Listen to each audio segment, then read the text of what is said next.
Okay, wait, I'm having Do some setup here.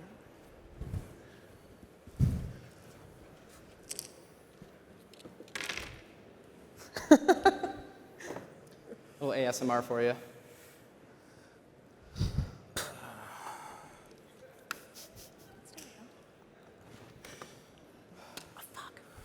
I think they. Everybody ready to go? My dice Yeah. are in the back. You can use mine.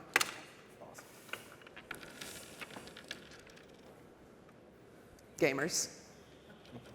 Gamers. Hi, everyone. Welcome to Dungeons and Deployments, the Clusters of Chaos.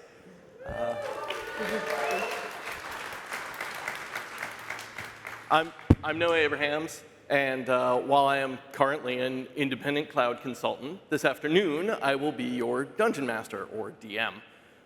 In the context of this talk, the DM is like the Kubernetes API server. I keep notes, I answer queries, and I direct the actions at the table. While DMs can usually be bribed with snacks, pay attention to what an API server might be compromised by.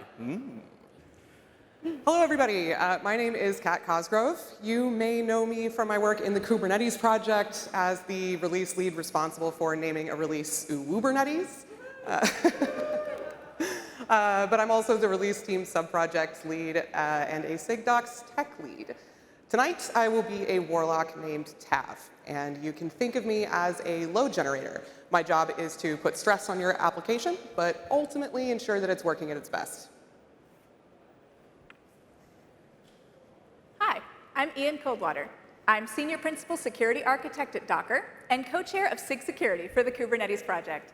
In this context, I'm playing a rogue named Goose. Like many roguish geese, I like to cause problems on purpose, which is why I'm here to represent chaos engineering. Chaos engineering gives us the means to understand what happens to our systems when unexpected things happen. And I might be bringing some chaos here. Hi, everyone. I'm Natali Vlatko, open source architect at Cisco. Most importantly, I'm the co-chair of the special interest group for documentation for the Kubernetes project, and this beard is real. I'll be playing Era, the tiefling grave cleric of our merry group, your local host healer. You can compare me, thank you for laughing at my joke. You can compare me to your CI/CD system, responsible for defending your pipeline and the chain of healing supplies. CI/CD is much like a grave cleric in that you only notice me when I'm not around. And there is also potential for psychic damage. At least there will be after you sit through this talk. Hi, I'm Seth McCombs, lead infra engineer at AcuityMD, past member of various Kubernetes release teams, mainly docs focused. And today I will be a half-orc druid named Jovum, spelled JVM. I am here to show you that Kubernetes is not just meant for your tiny little microservices that you may love, but it's also still good for running those great big Java services that we all appreciate. Okay, so how this talk is going to work. This is technically a talk about Kubernetes security risks, and to tell you about them, we're going to be sitting up here playing a short game of Dungeons and Dragons. We've got dice, we've got our character information, got everything we need. When someone stands up like I'm doing right now, that's going to be breaking the fourth wall to give exposition to you, the audience. When we're all sitting down at the table, however, all our conversation is going to be mostly within the confines of the game. There's going to be a lot of bad tech jokes, security puns, so put that on your risk acceptance list. Without further ado, so a quick recap for the players so everyone remembers where we were. The guild had previously sent 3 of you, Tav, Era, and Jovum, on a quest to recover the magical Bucket of Secrets, which is an artifact containing hidden information and the answers to all your questions. It had previously been in the possession of Amazalin, the Orange Lich of Cascadia, but you found it was stolen by a rainbow-plumed Weregoose. You followed the goose to a castle in the sky, where Sir Russ, the Lord of the Clouds, Told you the goose had come through and also stolen his holy certificate for commuting with etcd. If you recovered both, he promised you riches. And I think you also negotiated for like cookies or marshmallows or something. Snacks. That brings us to now, where you are heading off on a wild goose chase to the Duchy of Develps down the rocky slopes of Mount Device. So as you come down the mountain, you find yourselves in some farmland. Along the road, you see a village. Appears to be in disarray of some kind. There's some people running about, a group of folks just staring into a small lake confusedly. And you also see an old farmer leaning on a shovel next to a fence by the road, looking haggard. What you gonna do? I would like to talk to the farmer. Okay. I would like to ask him, what is going on here? Why is everything so messy? What happened? He says, well, this goose got into our commune here. You know, we didn't really have any rules against it, and they grabbed all our rakes and keys and stuff and threw them all in the lake. So now we're sorting out this chaos and figuring out how we're gonna keep farming. Okay. You just didn't have any rules Nope. against this, so it's just, okay. That doesn't seem ideal. I think that you should potentially have some rules about people being able to show up in your town and cause chaos. Hey, that's a good idea. So, yeah, no problem. So good luck with that. Can we get directions to the city? Oh yeah, just keep on heading down this road and you'll eventually get to the city. Can't miss it. Good luck. Sounds to me like they have a distinct lack of central policy enforcement. Yeah, folks, without centralized policy enforcement, enforcement is left as an exercise to the user, and that is not secure. Once the goose was inside the commune, they were beyond the reach of any external checks and balances.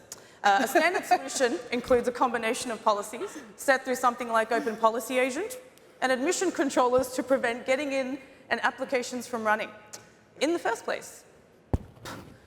Once inside, if there are no rules, it's anarchy. Ooh. As soon as you say the word anarchy, out jumps a mysterious figure from the tall grass. I'd just like to interject for a moment. What you are calling anarchy is actually chaos, or as I've recently taken to calling it, a popular misconception. As Pierre Joseph Proudhon once said, anarchy is order without power. Without a centralized authority telling us what to do, people can have freedom over their own lives and responsibility toward one another. Everybody has a part to play, and everyone does their part. You know, like in a well-functioning open source project. So, anyway, my name's Goose. What you all up to? Can I come with? It seems a bit suspicious to me that we are looking for a goose and we have met a figure named Goose. I want to, insight check. Sure, you can do that. The difficulty will be 10. Roll the 6. Okay, nope, seems totally normal. Nothing out of the ordinary that a character named Goose just showed up while you were looking for a goose. Howdy there, Goose. You may join us on this merry quest. Thanks, Welcome to the excited. party. So as you travel further down the road, you see the main city getting closer in the distance, by which I mean you're getting closer to the city, not it's getting closer to you. That'd be really weird. So you can also see that others along this road are traveling to enter the city, including a wagon in front of you. You watch as a crate falls off the back and lands on the road, but they don't seem to notice. Are you going to call out to them and help them, or let them go and go inspect your newly acquired crate? I'm already digging through the contents of the crate. Okay. Free stuff. Loot. Free stuff. Okay. You open the crate, and inside is a bunch of straw packing and Hey. some cloth. Straw, hey. Oh, God. Inside that is some wool, and wrapped up in that is a large, polished, curved disc of glass. You don't know what it's for, but it looks like it could be useful for Large, something. polished, curved disc of glass. All right, I've added that to my character sheet. Perfect. It's my disc of glass. Sounds to me like that wagon had some insecure workload configuration. Secure configurations are not just for your cluster, but the workloads running in your cluster as well. It doesn't matter how good your ship is if everything's falling out of your containers. Bad examples are running as root or running with privileged containers. I heard it, someone laughed. Running with You scissors. said rude. or expansive access to file systems and other resources. Tools like Open Policy Agent can help you enforce configurations to prevent these things, but in order to roll out tools like OPA, you need to know what your applications need to function properly. If your application has to run as root, you're the problem, not the system. Okay. You continue along the road to the city, watching the wagon enter from a distance, and eventually you come up to the main gate. It's at a bridge over a river, and there's 2 guards out front. They're obviously brothers, which you can tell by their badges, which read Logan and Martin Ring. Logan's holding a clipboard and says, state your business. We need to get into the city to meet the Duchess. How do we prove that we're allowed to be here? Oh, well, let me check the list. He picks up the clipboard, and as he's flipping through, a stiff breeze comes by, and he watches comically as all of his papers blow into the moat below. Oh no! Oh no! I saw while you were flipping through, you were getting real close to our names. We would not lie to you. We're definitely on the list. We are trustworthy adventurers. Let me look at us. Look at us. No. We have no reason to doubt you. Sounds reasonable to me. Martin, his brother, who's just been watching the whole time, he nods, and they wave you into the city in what really looks like a bad case of inadequate logging and monitoring.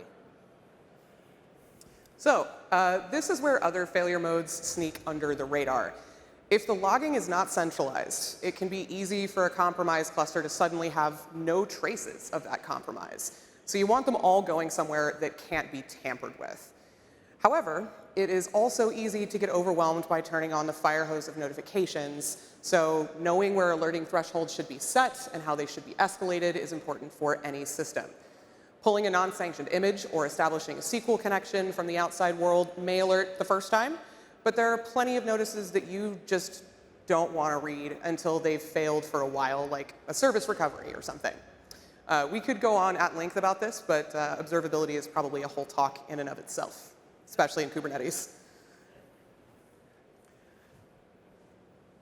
So you get through and you arrive in the main square of the city. You see a bard on a small stage singing songs like Teach Me How to Duchy and generally being an information booth for the tourists. You also notice a guild informant standing behind him. He's got a guild insignia on his lapel. And when he sees you, because you've got your insignias, he waves you over. Ah, fellow guild members, what can I do for you? We need the password to get in through the back entrance to town through the market. Can you help us out? Just a moment. He pops over and kind of sneaks his hand into the pocket of the bard and comes back with this folded sheet of paper. He says, here's the password you need, but don't worry, no one can read it. It's encrypted. Sir, this is Elvish. Ah, Tav can read that. I'm an elf. The password is Hunter2. I didn't see anything. Sounds like a bad instance of secrets management failure to me. It's important to know that secrets are still objects in the cluster. And if you have access to a particular secret object, it is just base 64 encoded, so it can very easily be read. It's still better than putting passwords as environment variables in your YAML, and there is encryption at rest, so nobody can read secrets from your etcd backups. But within the cluster, there is so much more to it than just saying, it's in a secret, no one can read it. This also means you need to be careful to avoid checking the unencrypted object into a repo. People do that. That happens. So it sounds absurd. People do it. I'm sure no one here would do this. No, I've definitely never committed my AWS keys or anything. So you make your way out into the back and through into the marketplace. But there's just way too much stuff here with no rhyme or reason. You got antiques next to clothing, next to food. They all spill over onto each other's stalls. It's hard to tell anything apart. You're going to need an investigation roll to find anything here. Could say it looks rather chaotic. That's a 6 for me. 4? That's an 18. Oh, I okay. got 5. You managed to locate a vendor map, which is attached to a pole, clearly labeled map of the marketplace. but it definitely sounds like they have some missing network segmentation controls here. And without segmentation controls, Kubernetes defaults to having one big flat network, meaning any pod in a cluster can potentially talk to any other pod. Network policies, various CNI plugins, and service meshes can all go a long way towards restricting the communication to avoid behaving like one giant switch. It's always the quiet ones. Whenever feasible, though, logical segmentation, such as putting all PCI traffic on a separate cluster, is ideal. So any communication would have to go through ingresses and services, and pods avoid exposure. Your beard. Okay. I'm wearing this tonight. Oh, God. So you do know, looking at the vendor map, that food vendors often have information about the goings-on of their areas. So that'd be a good place to start. Sounds good to me. I'm pretty consistently hungry, so yeah, I'm headed that direction. You find a vendor selling soup in a delicious San Francisco sourdough bread bowl. Sounds sourdough. You dig right in, start scarfing it down, and why don't you, hold on, why don't you make a Constitution saving throw? What? It's a 1. Okay, so Jovum just suddenly freezes. He just locks up. As Jovums do. You okay there, pal? Jovum? Hello? Oh, God, I'm the healer, aren't I? Okay, all right, buddy. Okay. Thank you. I needed that. Turns out that soup was days old, so it wasn't good anymore. And also, it was made with a memory leak. So the bread's still good, but this reminds me of the problem of outdated or vulnerable Kubernetes components. All right. Vulnerabilities can strike any number of components, subsystems, or applications running within your cluster. Some issues are a little bit harder to detect than others. Not every problem will struts right in. Why did I save you? Why? I don't know why we're friends with this guy.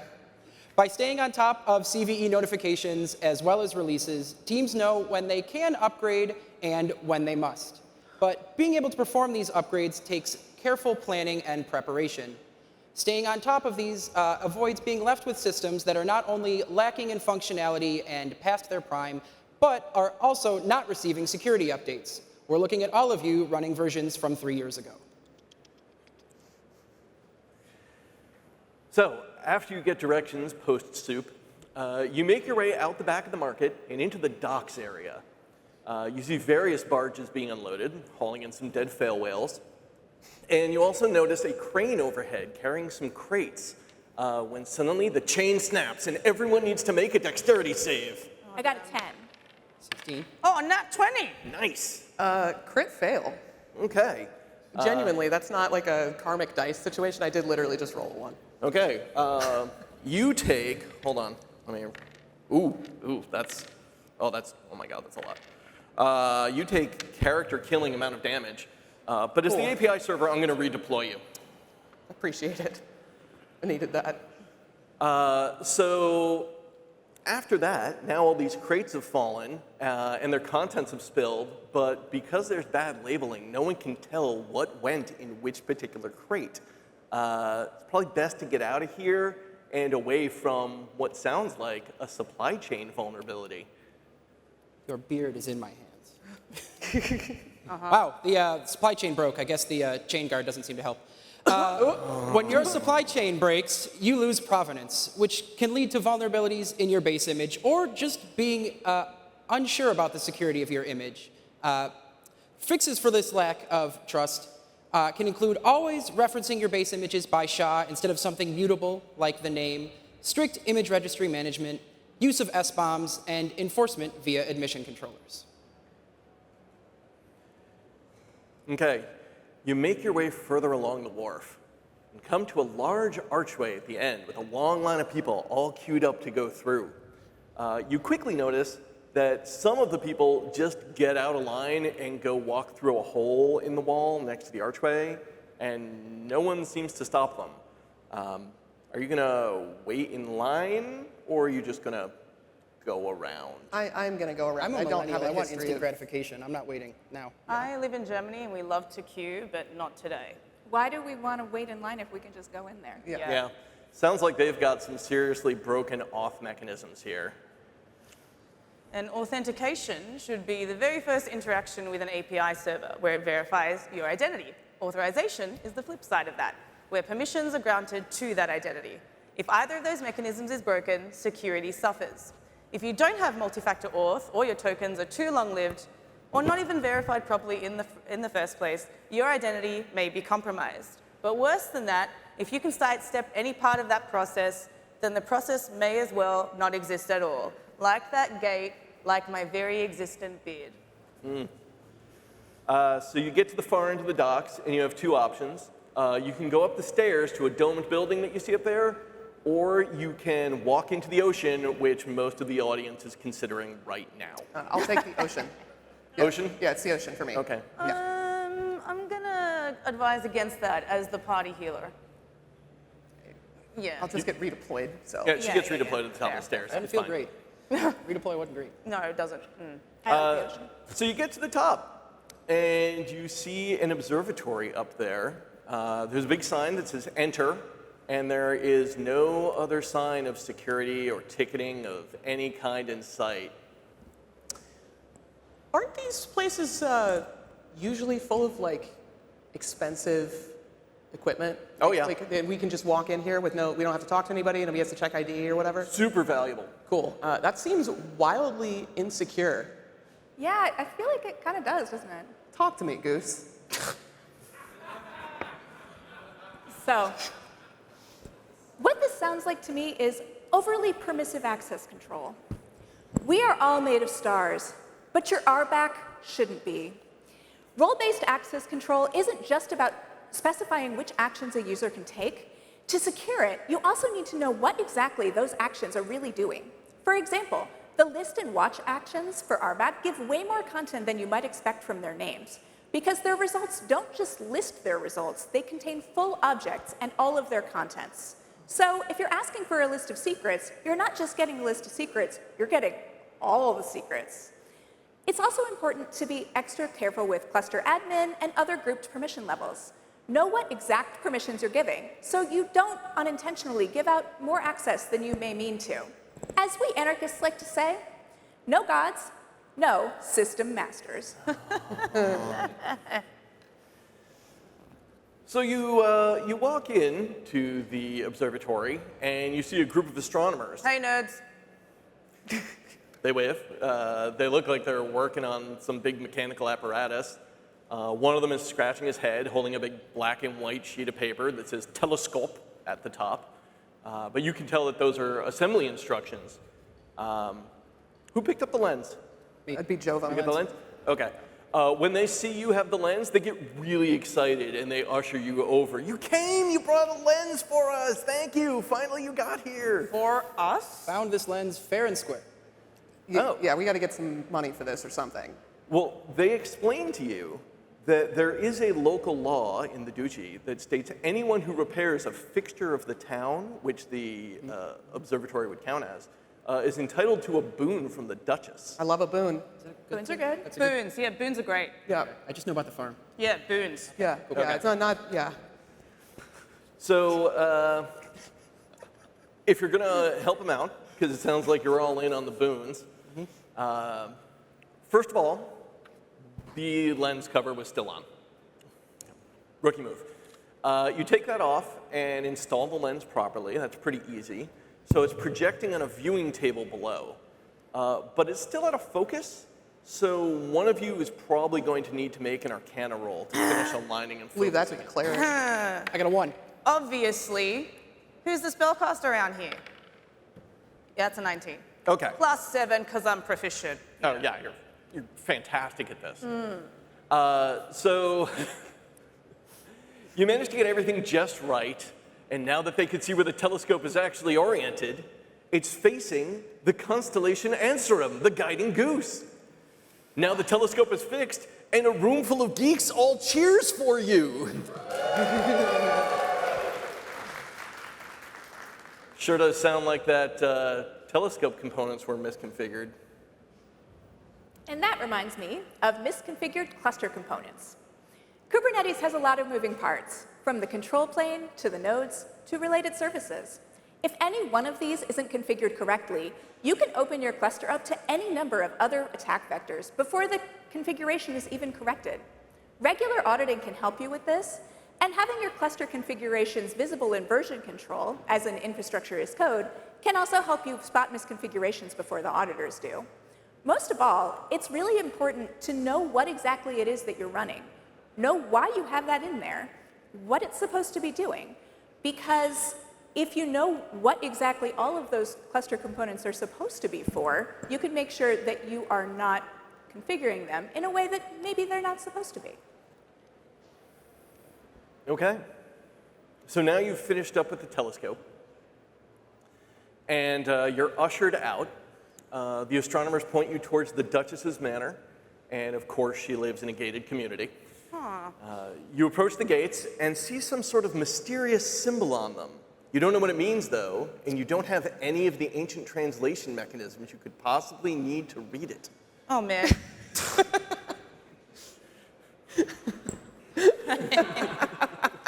Yeah. Yeah. Anyone else want to scan that? Go ahead, threat modeling. Anyway, there's a guard out front talking to one of the astronomers who points you out. As you approach the guard, he just waves you on through. Was that supposed to be an admission controller? What is this, Kubernetes 1.6? I mean, look at the state of the rest of this town, so maybe. Could be very out of date. A few versions behind. We've talked about this. So you enter the manor. You're escorted through the foyer, past the library and the overflowing stacks, and into a sitting room where you see the Duchess Julia off to one side, teaching someone how to make beef bourguignon. She greets you. Hello, everyone, and welcome.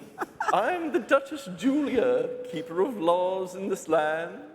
I've been appraised that each of you is due a boon. The plosive on the word boon is so harsh. She sits down at a desk and waves to one of her assistants. Can you please bring me the Book of Boons? No, not that one. No, the one to your left. No, your other left. Now that one. Yeah, that one. Thank you. Bring it over here. All this work is so laborious, she says. My family has been the keepers of laws and boon certification in this land for generations. Sounds like their manual certificate management isn't the greatest. So, manual certificate management is a huge problem. It leaves room for both errors and compromise, but also places a human as a critical failure mode for your otherwise entirely automated infrastructure. Problems can occur from certificates being incorrectly handled, but also from expiration or even just a lack of trust by your users. Expired or outdated certificates can not only cause disruptions and downtime, but can also be exploited as a vector for services to be compromised, as with our party here. Also, if your users have to trust an improper certificate, they are less likely to notice if bad actors step into the middle of those certificates. Okay.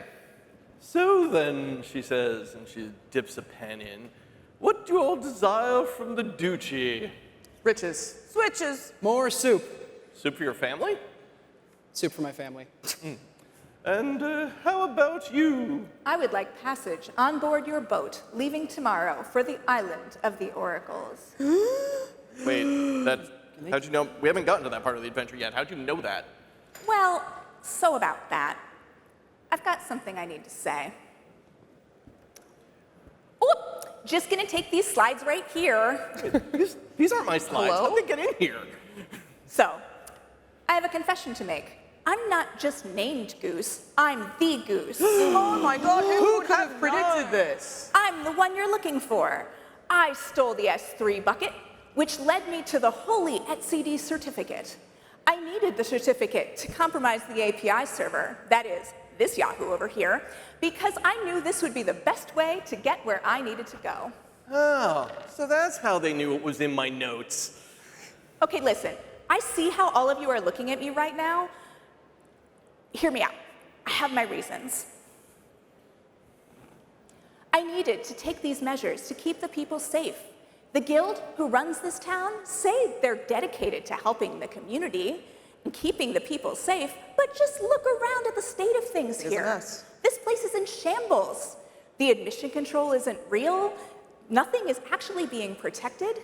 Yeah. They say they're helping the community, but we can all see what they're really dedicated to. They're not here to help us. They're here to seek riches and power for themselves.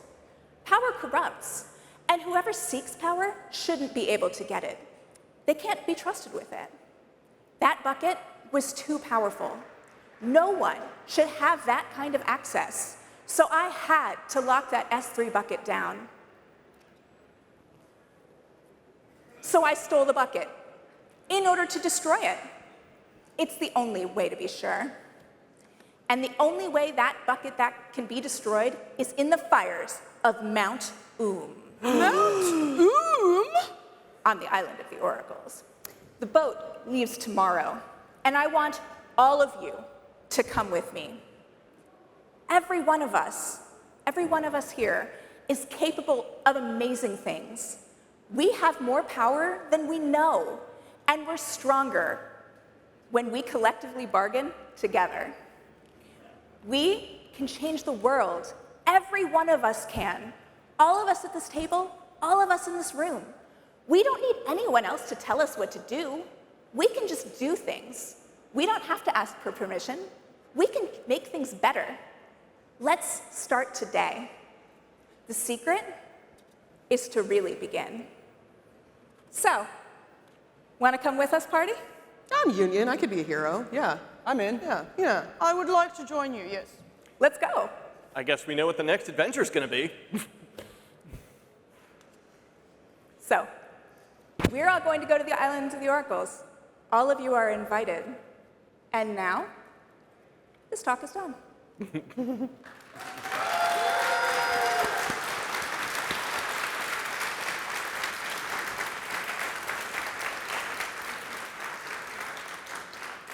We would like to thank the OWASP Foundation for the OWASP Kubernetes Top 10, which we have just read out to all of you in a way that hopefully you found entertaining. Thank you also to Rick Astley for the symbol on the Duchess's gates. Thank you all so much for coming here and playing Dungeons and Deployments with us today. And one more thing. Honk the planet! Thank you.